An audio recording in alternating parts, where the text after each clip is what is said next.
ശാന്തി. നിങ്ങൾ എങ്ങനെ ചിന്തിക്കുന്നോ അതായിത്തീരും.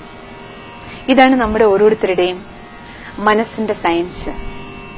വിചാരങ്ങൾക്ക് നമ്മുടെ ജീവിതവുമായിട്ട് ഇത്രയധികം അഭേദ്യമായ ബന്ധമാണ്. സാധാരണ രീതിയിൽ നമ്മൾ ഓരോരുത്തരും ചിന്തിച്ചു നോക്കിയാൽ തന്നെ അറിയാം. ഒരു ദിവസം രാവിലെ എഴുന്നേറ്റിട്ട് നമുക്ക് മനസ്സുകൊണ്ട് തോന്നുകയാണ് എനിക്ക് വയ്യ, ഇന്നാകെ ക്ഷീണമാണ്, വയ്യ വയ്യ വയ്യ എന്ന് നമുക്ക് എത്ര തോന്നുന്നോ, എത്ര വിചാരം നമുക്കുണ്ടാകുന്നോ, അതിനുശേഷം രാവിലെ എഴുന്നേറ്റ് നമ്മൾ ആരെയൊക്കെ കാണുന്നോ, വീട്ടിലുള്ളവരോടാണെങ്കിലും അയൽപ്പക്കക്കാരെ കാണുകയാണെങ്കിലും എനിക്കിന്ന് സുഖമില്ല, ഇന്ന് എനിക്കൊരു വയ്യായികയാണ്, വയ്യ വയ്യ. എത്ര തവണ നമുക്ക് നമ്മുടെ വയ്യായികകളെ കുറിച്ച് നമ്മുടെ തന്നെ മനസ്സിൽ സങ്കല്പം വരുന്നു, നമ്മൾ എത്ര പേരോട് വർണ്ണിക്കുന്നു, അതിനനുസരിച്ച് നമ്മുടെ എനർജി ലെവല്, ഊർജത്തിന്റെ നിലവാരം താഴ്ന്നു വരും. അപ്പൊ അതുകൊണ്ടാണ് പണ്ടേ പറയുന്നത്, നമുക്കൊന്നും ചെയ്യാൻ കഴിഞ്ഞില്ലെങ്കിലും നമ്മുടെ വിചാരങ്ങൾ എപ്പോഴും ഉയർന്നതാക്കി നിലനിർത്തണം എന്ന് പറയുന്നതിന്റെ കാരണം അതാ.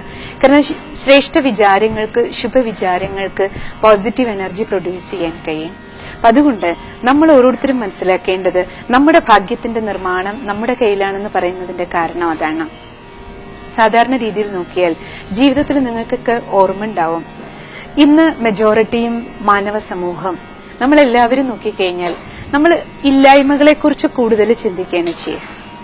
എനിക്കതില്ല, ഇതില്ല, എനിക്ക് ആ കഴിവില്ല, ഈ കഴിവില്ല, അല്ലെങ്കിൽ ഈ വീട്ടിലെ ഫ്രിഡ്ജ് ചെറുതായി പോയി, അല്ലെ ആ വീട്ടിലെ ഫ്രിഡ്ജ് വലുതായി പോയി, അല്ലെങ്കിൽ കുട്ടികളായിരിക്കുമ്പോൾ എനിക്ക് പഠിക്കാൻ കഴിവുണ്ട്, അല്ലെ എനിക്ക് പഠിക്കാൻ കഴിവില്ല, അല്ലെ എനിക്ക് പാടാൻ കഴിവില്ല.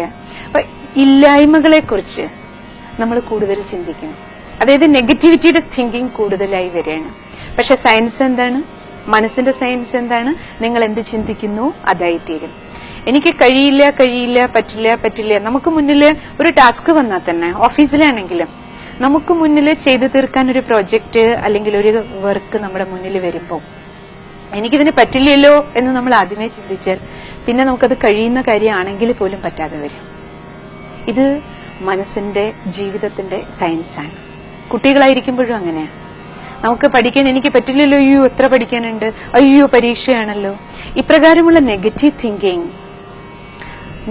തിങ്കിങ് എത്ര നമ്മുടെ മനസ്സിൽ വരുന്നോ അതിന്റെ ഫലമായിട്ട് നമ്മുടെ തന്നെ ആന്തരിക ശക്തി, നമ്മുടെ തന്നെ വിൽ പവർ നമ്മൾ നഷ്ടപ്പെടുത്തുക. അത് വിദ്യാർത്ഥി ജീവിതത്തിലാണെങ്കിലും നമ്മൾ വളർന്ന് എത്ര വലുതായി കഴിഞ്ഞാലും കുടുംബ ജീവിതത്തിലും നമ്മളെ ബാധിച്ചുകൊണ്ടിരിക്കുന്ന ഒരു മുഖ്യമായ ഘടകം ഇത് തന്നെയാണ്. നമുക്ക് നമ്മളെ പ്രതിയുള്ള ലോ ലെവൽ തിങ്കിങ്, വളരെ താഴ്ന്ന തരത്തിലുള്ള ചിന്താഗതികള് നമ്മുടെ തന്നെ ഊർജത്തെ നഷ്ടപ്പെടുത്തിക്കൊണ്ടിരിക്കുക. പക്ഷെ പലപ്പോഴും നമ്മളിത് തിരിച്ചറിയില്ല. അതാണ് ആദ്യമേ പറഞ്ഞത് സിസ്റ്റർ. നമ്മുടെ ശരീരത്തെ പ്രതിയാണെങ്കിൽ പോലും ഒരു ശരീരത്തിനൊരു അസുഖം വന്നാൽ ചിലര് കണ്ടിട്ടില്ലേ, ഒരു പനി വന്നാൽ മതി, അതിനെക്കുറിച്ച് പറഞ്ഞ് ക്യാൻസർ രോഗത്തെക്കാളും പെരുപ്പിച്ചുകളെ ഒരു സാധാരണ പനി. പക്ഷെ ചിലർക്ക് ക്യാൻസർ രോഗം വന്നാൽ പോലും അവരുടെ മുഖം കണ്ടാൽ ഇവര് ക്യാൻസർ പേഷ്യന്റ് ആണെന്ന് തിരിച്ചറിയാൻ കഴിയില്ല. അപ്പൊ നമ്മൾ മനസ്സിലാക്കേണ്ടത്, നമ്മുടെ വിചാരങ്ങൾക്ക് നമ്മുടെ ജീവിതത്തിൽ ഇത്രയും സ്വാധീനമുണ്ടെങ്കിൽ എന്തുകൊണ്ട് നമുക്ക് നല്ലത് ചിന്തിച്ചുകൂടാ? എങ്ങനെയാലും നമുക്ക് ചിന്ത വരും. കാരണം ചിന്തിക്കാനുള്ള കഴിവ് നമ്മുടെ മനസ്സിന്റെ വിശേഷതയാ. ചിന്തിക്കാതിരിക്കാൻ ഒരു സെക്കൻഡ് പോലും നമുക്ക് കഴിയില്ല. ആരെങ്കിലും നമ്മളോട് പറയാണ് ഒരു സെക്കൻഡ് ഒന്നും ചിന്തിക്കാതിരിക്കൂ, അപ്പോൾ തന്നെ നമുക്ക് ആദ്യം എന്ത് സങ്കല്പം വരും? എന്തുകൊണ്ടാ ഒന്നും ചിന്തിക്കേണ്ട പറഞ്ഞേ? അപ്പൊ നമുക്ക് ചിന്തിക്കാതിരിക്കാൻ കഴിയില്ല. പക്ഷെ നമുക്ക് ചെയ്യാൻ കഴിയുന്നത് എന്താണ്?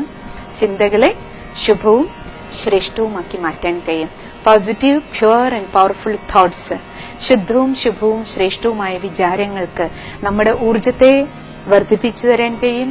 ആ ഉയർന്ന ഊർജ നിലവാരത്തിലിരിക്കുമ്പോൾ നമുക്ക് ശാരീരികമായിട്ട് കുറച്ച് വയ്യെങ്കിൽ പോലും നമുക്ക് എനർജി എത്രത്തോളം ഉണ്ടോ, മനസ്സിന്റെ വിൽ പവർ നമ്മുടെ എത്ര ഉയർന്നതാണോ, ആ വിൽ പവർ ഉപയോഗിച്ച് ശാരീരികമായിട്ടുള്ള നമ്മുടെ ക്ഷമത കുറവാണെങ്കിൽ പോലും മാനസിക ഊർജത്തിന്റെ നിലവാരം ഉയർന്നതാണെങ്കിൽ ജീവിതത്തിൽ നമുക്ക് എല്ലാവർക്കും ഉയർന്ന നേട്ടങ്ങൾ ഉണ്ടാക്കിയെടുക്കാൻ തീർച്ചയായും കഴിയും.